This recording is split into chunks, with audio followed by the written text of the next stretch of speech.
పరిశుద్ధ పట్టణములు ప్రభు సంచారం చేటుకిచ్చిన అవకాశం బట్టి మీకు స్తోత్రములు తండ్రి. ప్రభునైనా దావీదు మహారాజు గారు తండ్రి గొలియాతును ప్రభా ఇక్కడ ఈ స్థలములో ప్రభా తండ్రి నాశనము చేసినటువంటి ఈ యొక్క స్థలము మేము వచ్చేసి ఉండగా దయగలిగిన మా తండ్రి ఇక్కడ చేరిన ప్రతి ఒక్క బిడ్డకును ప్రభా సైతానును తరిమి కొట్టుటకు ప్రభా నీ శక్తిని బలమును దయచేయమని వేడుకొనుచున్నాము నాయన. స్తోత్రములు నమస్కారములు స్తుతులు చెల్లించుకుంటున్నాం ప్రభా. దావీదు మహారాజు గారి ప్రభా ఎట్టి జ్ఞానమును మీరు అనుగ్రహించి ఉన్నారు, ఎట్టి బలమును ప్రభా మీరు అనుగ్రహించి ఉన్నారు ప్రభా తండ్రి. ఆయన చూసుకుంటే ప్రభా మిమ్మల్ని చూస్తూ ప్రభా ఆయన గొప్ప కార్యక్రమం ప్రభా చేసి ఉన్నాడు కనుక అలాంటి జ్ఞానమును అలాంటి మనోధైర్యమును ప్రభా అలాంటి దృష్టిని ప్రభా ఇక్కడ చేరిన ప్రతి ఒక్క బిడ్డకును ప్రభా అనుగ్రహించి ప్రభా నీ రాకడకు మమ్మల్ని సిద్ధపరిచి నీతో పాటు ఎగిరి వెళ్ళగలిగే గొప్ప భాగ్యములంటే అంతస్తును దయచేయమని దీవించమని క్రీస్తు యేసు దీవెనామమున మా ప్రార్థనలు సమర్పించున్నాను పరమ తండ్రి.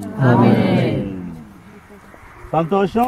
ప్రభునందు ప్రియమైన వారులారా, మరి ఈ ప్రాంతంలోని ఫిలిస్తీన్లకు ఏర్పాటు జనాంగమైన ఇశ్రాయేలీలకు యుద్ధం జరిగినప్పుడు దావీదు మరి పారు నీరు, ఎందుకంటే లోయ అని ఎందుకు వచ్చిందంటే రెండు కొండల మధ్య ఉన్న ప్రాంతాన్ని ఏమని పిలుస్తాం?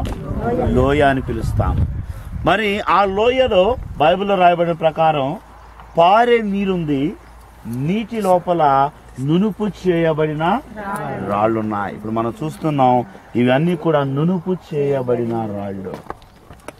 మరి పారే నీటిలో తప్పితే మామూలుగా ఈ రాళ్ళు ఉండవు.